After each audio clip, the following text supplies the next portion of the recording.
கலிலேயாவில் உள்ள நாசரேத் என்னும் ஊரில் தாவீதின் வம்சத்தானாகிய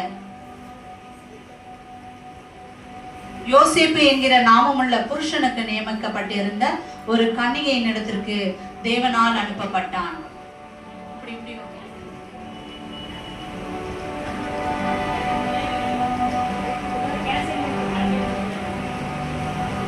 கிருபை பெற்றவளே வாழ்க, கர்த்தர் உன்னுடனே இருக்கிறார். ஸ்திரீகளுக்குள்ளே நீ ஆசீர்வதிக்கப்பட்டவள். மரியாளே, பயப்படாதே, நீ தேவனிடத்தில் கிருபை பெற்றாய். இதோ நீ கர்ப்பவதியாகி ஒரு குமாரனை பெறுவாய். அவருக்கு இயேசு என்று பெயரிடுவாயாக. அவர் பெரியவராய் இருப்பார். உன்னதமானவருடைய குமாரன் எனப்படுவார். கர்த்தராகிய தேவன் அவருடைய பிதாவாகிய தாவீதின் சிங்காசனத்தை அவருக்கு கொடுப்பார். அவர் யாக்கோபின் குடும்பத்தாரை என்றென்றைக்கும் அரசாளுவார். அவருடைய ராஜ்யத்துக்கு முடிவிராது. அப்படியானால் புருஷனை அறியேனே. பரிசுத்த ஆவி உன்மேல் வரும். உன்னதமானவருடைய பலம் உன்மேல் நிழலிடும். ஆதலால் உன்னிடத்தில் பிறக்கும் பரிசுத்தம் உள்ளது தேவனுடைய குமாரன் எனப்படும்.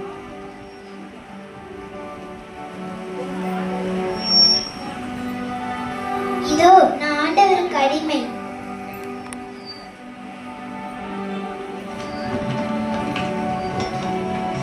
காட்சி 2.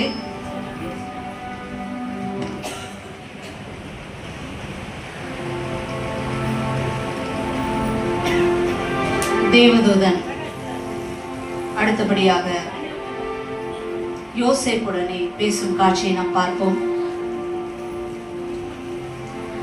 இயேசு கிறிஸ்துவின் தாயாகிய மரியாள் யோசேப்புக்கு நியமிக்கப்பட்டிருக்கையில் அவர்கள் கூடி வரும் முன்னே அவள் பரிசுத்த ஆவியானே கர்ப்பவதியானாள்.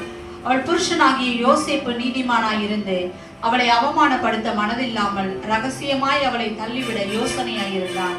அவன் இப்படி சிந்தித்துக் கொண்டிருக்கையில் தேவதூதன் சொப்பனத்தில் காணப்பட்டு,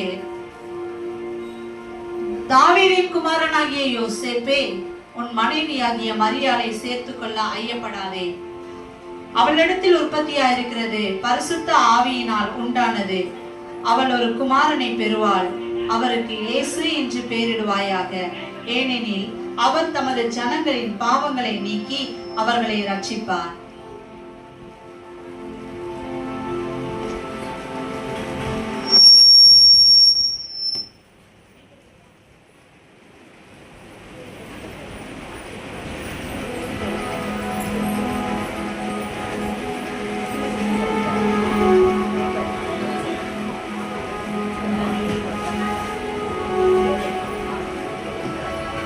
காட்சி 3.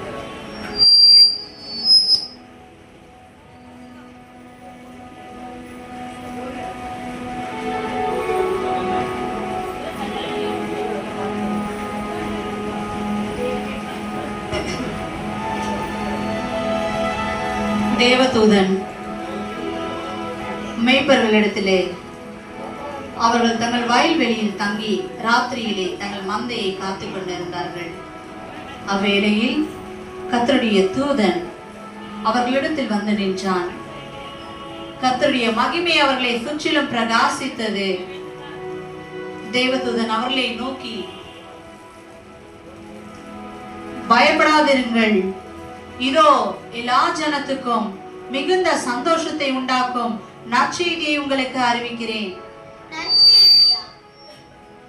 இன்று கர்த்தராகிய கிறிஸ்து என்னும் இரட்சகர் உங்களுக்கு தாவீதின் ஊரிலே பிறந்திருக்கிறார். பிள்ளையை துணிகளில் சுற்றி முன்னணையிலே கிடத்தி இருக்க காண்பீர்கள். இதுவே உங்களுக்கு அடையாளம் என்றான். அந்த சனமே பரமசேனையின் திரள் அந்த தூதனே தோன்றி, உன்னதத்தில் இருக்கிற தேவனுக்கு மகிமையும் பூமியிலே சமாதானமும் மனுஷர் மேல் பிரியமும் உண்டாவதாக என்று சொல்லி தேவனை துதித்தார்கள்.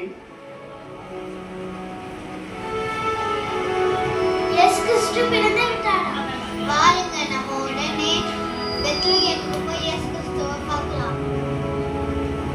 வாங்க போகலாம்.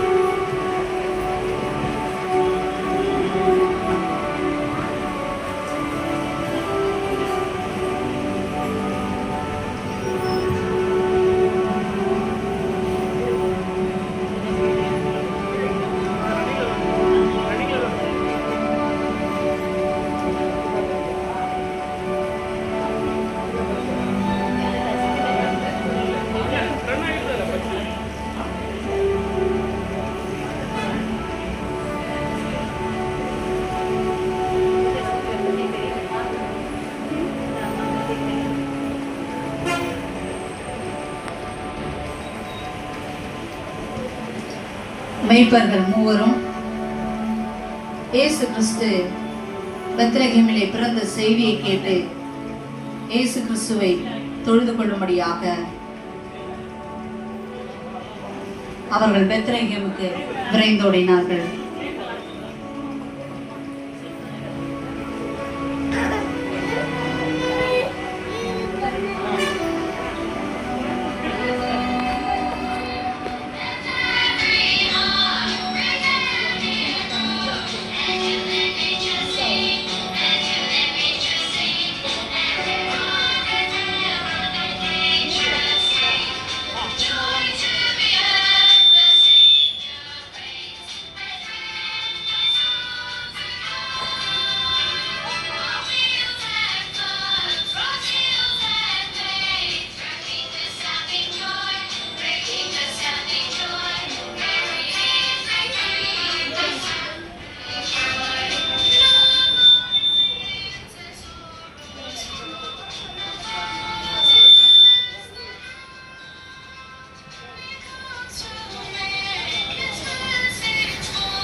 காட்சி 4.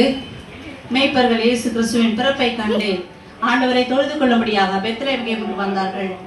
அடுத்து ஆண்டவர் பிறக்கும் செய்தியை தீர்க்க தரிசனமாக சொல்லி வைக்கப்பட்ட அந்த பிறப்பின் செய்தியை சாஸ்திரிகள் கேள்விப்பட்டு அவர்கள் வரும் காட்சியை இந்த நேரத்தில் நாம் பார்க்க போகிறோம்.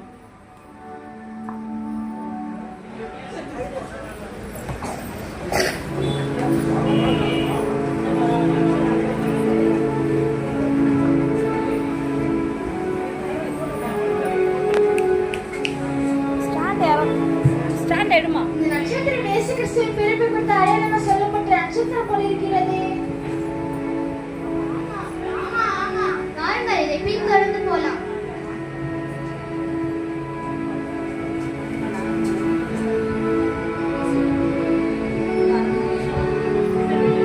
இந்த அரண்மனையில் தான் இயேசு பிறந்திருப்பார். வாருங்கள், உள்ளே சென்று பார்க்கலாம். அரசே, யூதருக்கு ராஜாக பிறந்திருக்கிறார் எங்கே? கிழக்கில் அவர் நட்சத்திரத்தை கொண்டு அவரை பணிந்து கொள்ள வந்தோம். எனது யூதருக்கு ராஜா பிறந்து விட்டாரா? சாஸ்திரிகளே, நீங்கள் போய் கிறிஸ்து பிறந்த செய்தியை கேள்விப்பட்டு அங்க போய் அவரை தொழுது கொண்ட உடனே என்னிடத்துல வந்து ரகசியமாய் தெரிவியுங்கள்.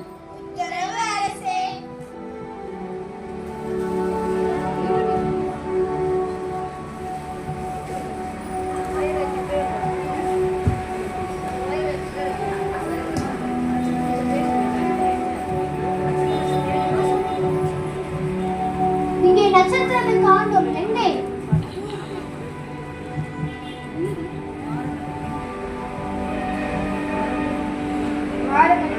பின்தொடர்ந்து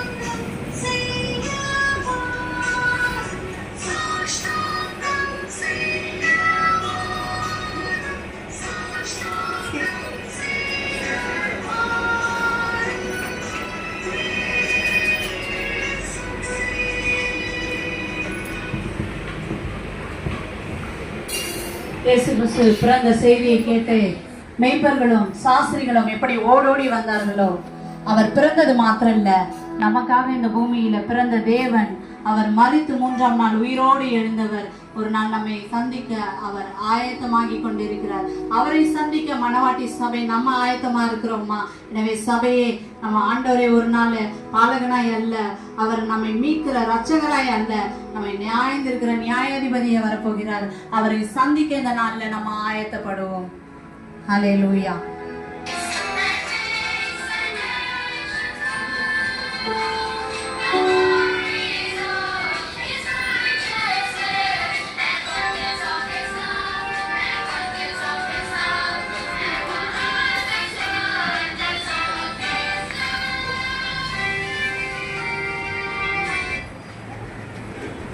தேங்க்யூ சில்ட்ரன்ஸ். கரங்களை உற்சாகமாய் தட்டுவோமா?